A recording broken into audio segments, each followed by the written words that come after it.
goes. Lucky, no. Lucky, no! Lucky! Mother... You got her?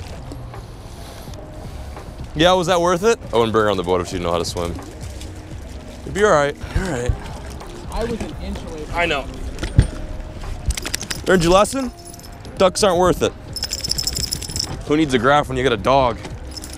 Jesus, man. I knew it was coming. I was like, oh my God, she's gonna go for that duck, isn't she? Like, I just knew it was coming.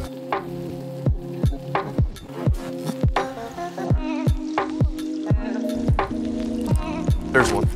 Nice one. Nice one. Oh yeah, dude. Good one. Might get the net, yeah. Net or something, I don't know. That's a nice one. I got him. Not huge shoes, but it's a good one. On the chatterbait. Oh my gosh, look at that. Let's go, baby. Fishing in the cityscape. And that is my first ever Southern Texas bass. That is a toad, bro. Well guys, welcome back. This is gonna be my intro. Love doing an intro on a nice fat fish like this. I wouldn't really stress about that. Good one? Yeah, dude, it's another big one. No way. Oh my God, it's a nice one. Oh my God. Didn't you, okay, where are you going, dude? You bring him over here.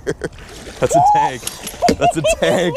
Dude, we are on them right now. Grab him real quick, grab him. That's like a freaking 5-pounder, almost a 6. Well, today's gonna be a freaking absolute banger. Let's get a weight on both these puppies. Okay, first fish we got right here is a, wow, it's a 4-1. Yeah, well dude, these fish are fat. Okay, so this is a 4-1. You weigh yours, I'm gonna release mine. Guys, we had just There he goes.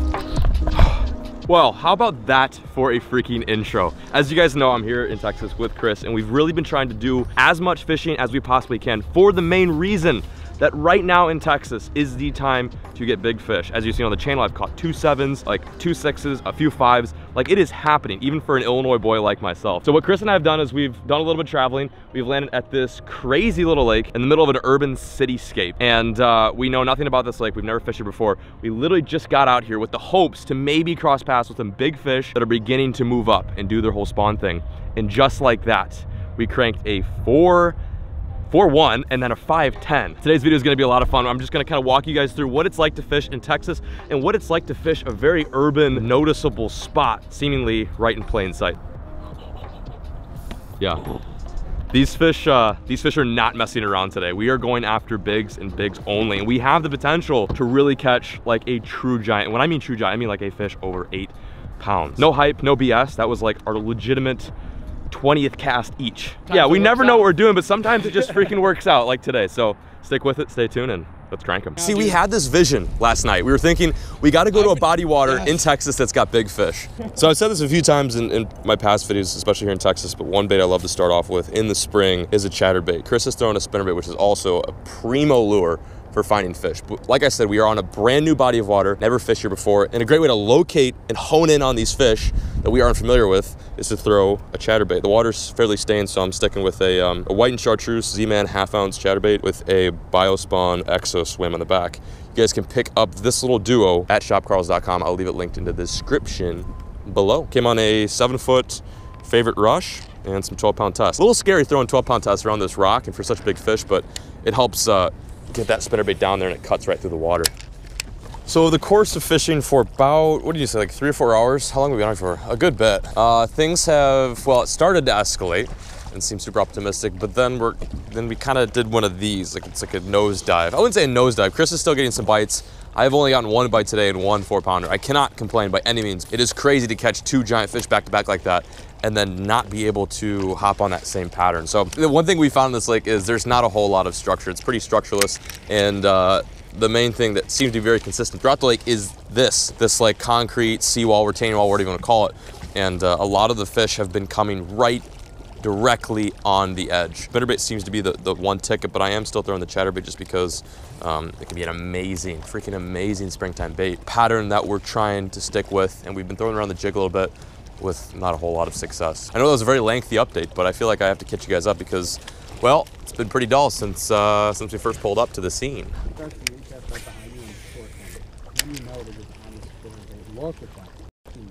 There's one. What were you saying? That's a good one. He ran off with it really nicely. It might be a good one, man. Oh yeah, that's a good fish. Maybe. Just for the sake of, yeah, net it. Oh, that's a good one. She got a big belly on her? She's got a big belly on her, that's for sure. Just gave you guys that update That's all I needed. Chris, hold on. There we go, we got her. Oh, scaring me. Oh, that's a good one. All I needed to do was sulk a little bit and talk about how I wasn't catching any fish, and there she freaking is. Another 4-pounder. We're gonna get a weight. This is our 4th big fish, or is our 4th big fish, isn't it? Where is the gazelle at? He just hammered it. Yup, we have a 4-pound, 2-ounce largemouth bass. These fish right here remind me so much of the northern strain springtime bass I'm used to catching up north in Illinois. Illinois. Who cares? Thank you. Hey. Nice one. See, he's got a cheering section over there. They just cheered on for him. I'm gonna dip her in the water real quick. That right there is what we came for. It's so crazy you can come to a brand new lake like this and catch them because it is primo season in Texas, man. Full of a bunch of little baby stairlunkers. All right, gonna get her back in the water.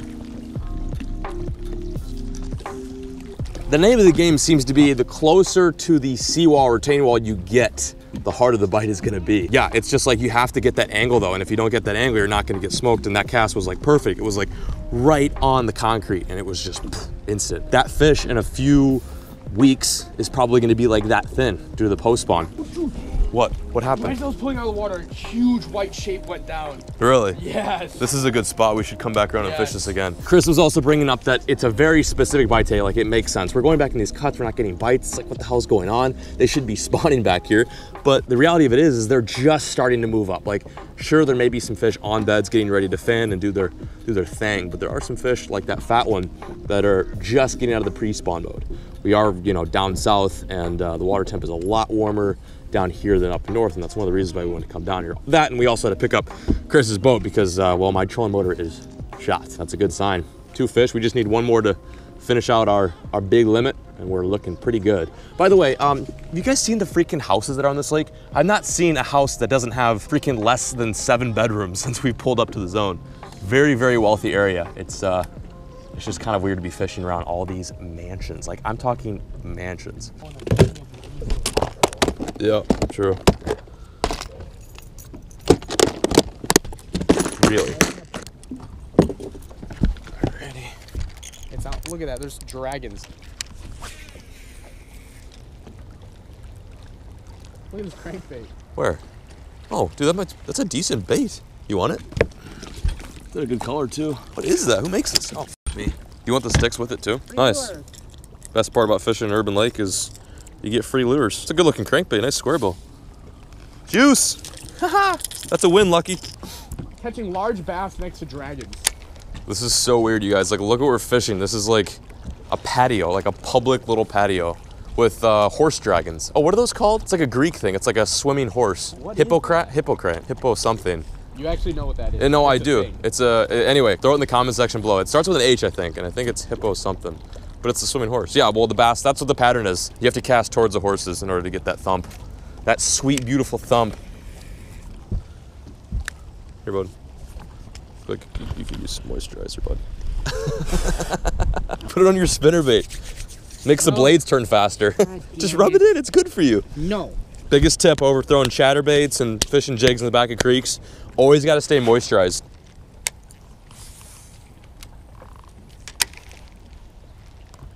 There's one. Oh my gosh. Crank. Little one.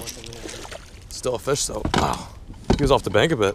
That's our smallest one of the day. But see, this makes sense. This is a little bucker. That's what you'd expect to be catching. This fish will pair up with some of the bigger ones we're catching today. This is most likely a feisty little male. Right in the back of it. Another one. Yep, another one. Still, like, damn, we're getting some numbers now. Yeah, that's second cast after my chatterbait's showing up a little yeah, bit. chatterbait's doing good. Look at that. That's like a good fish though, like very freaking fat. There might be some fish up in here. Nice one. There's some fish to be caught up on this stuff. Interesting. So we found one nice big fish, which I lost on the way in here in the lead-in bank. And then there was 2 smaller ones way, way back where the cut ends. And it looks like there's a little creek that runs into this. Interesting. Definitely a perfect pre-spawn scenario. They're moving up, following that creek channel.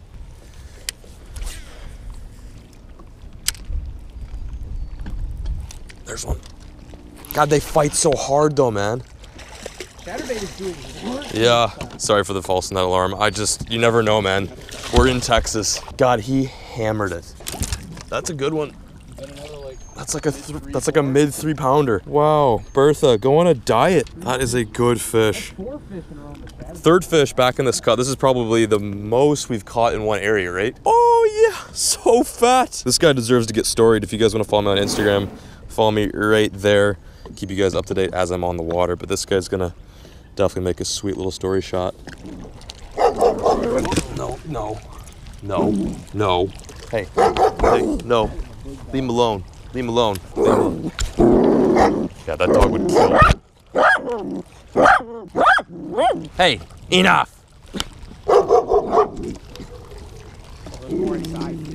I love it. My little wiener dog is barking at 2 of the biggest German Shepherds I think I've ever seen in my entire life. Yeah, you get him. Yeah.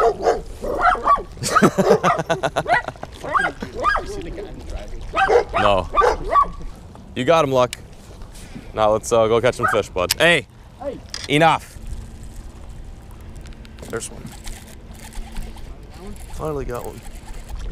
Oh, pretty good one. In the boat. In the boat. You guys, like, we'll go an hour without a bite, and then all of a sudden just stumble upon, like, a nice one. It's so strange. They are very few and far between. You find one nice area where there's, like, the right rock or something, and they're just on. Fat old butterball. Howdy. Back in the water.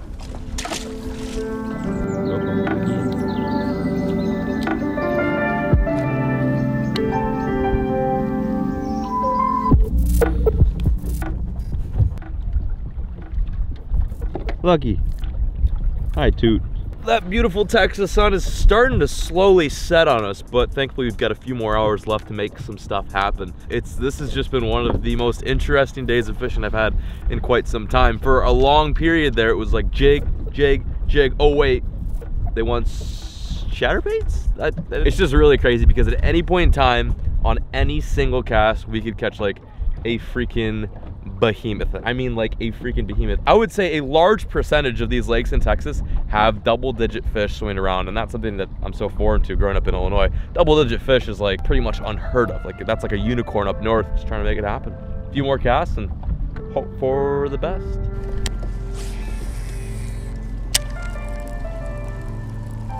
This should be it right here. This is where we get bites. There's one. Oh yeah, nice one, dude. Get the net for sure. Net.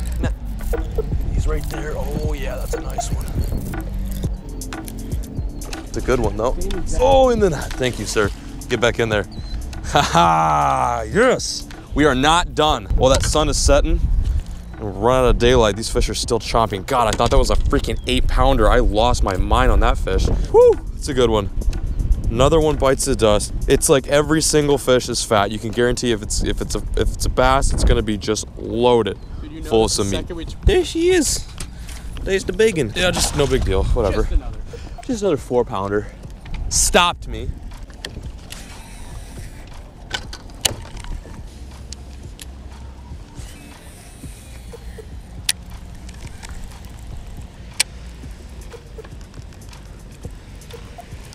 There's one. Nice one. Yep. What's happening right when I cast? Yeah. Nice fish. I'll net him. Get in the net. Got him. What a stud, you guys. What a stud. I'm sure a lot of you guys are watching this right now are thinking like, who the hell do they have to freaking pay to get this spot? Like, in all reality, what seems like we're just crushing them. The timing is everything. We could come back here in a week and literally find 0 fish. It's like if we were here any other day, if we were here like maybe 2 days before, 2 days after, we may not have had any luck, but because we made it happen right before the full moon and right before these fish start to move up, it's on. That's like probably a 4-pound fish. This has just been the most unbelievable day of fishing I've had in a long time. Back down, there she goes. So what we're gonna do now is we're gonna head back on the road. We got about a 3-hour drive to the crib. I've never been this freaking tired bass fishing before. Like, these bass wore me the frig out. We clapped them today, straight up put a hammer on them, and I think I can attest most of the good fortune to the old JD hat. Every time I've put this thing on my head, I've had a kick-ass day of fishing. That's not a coincidence. I don't care what anyone says. Today was cool. Chris and I haven't fished in quite some time. I think the last time I fished with Chris was, it's been eons. It's been eons, and to have a freaking day come together like this and just crank on them is just so epic. Like, who doesn't want that to happen? But anyway, instead of boring you guys about all the details of how we made the bite go down, I'll just leave everything linked in the description below, including the line, the rod, the reel, the bait. Primarily the rod that I found that worked the best today was a 7.2 rigged rod. I started off with the Favorite Rush. I thought it was a little bit too light. It's good for crankbaits, just not best for the chatterbaits. So that's why I switched from the green to the red stick. Yeah, I don't want to bore you guys. Just check down there and do some clicking and get ready for an epic season. I know you northern guys, it's cold up there, but it is going to pop off. So get some gear, get all situated, you know, chatterbaits, jigs, it's gonna go down. And for those of you guys who are, you know, down south, it's happening right now. So don't hesitate to get on the water, make some casts, and crank on some toadies. That's it, I'm gonna sign out. Thank you guys so much for watching today's video. Yeah, what do I usually say at the end? Oh, as always, folks, keep fishing, never stop.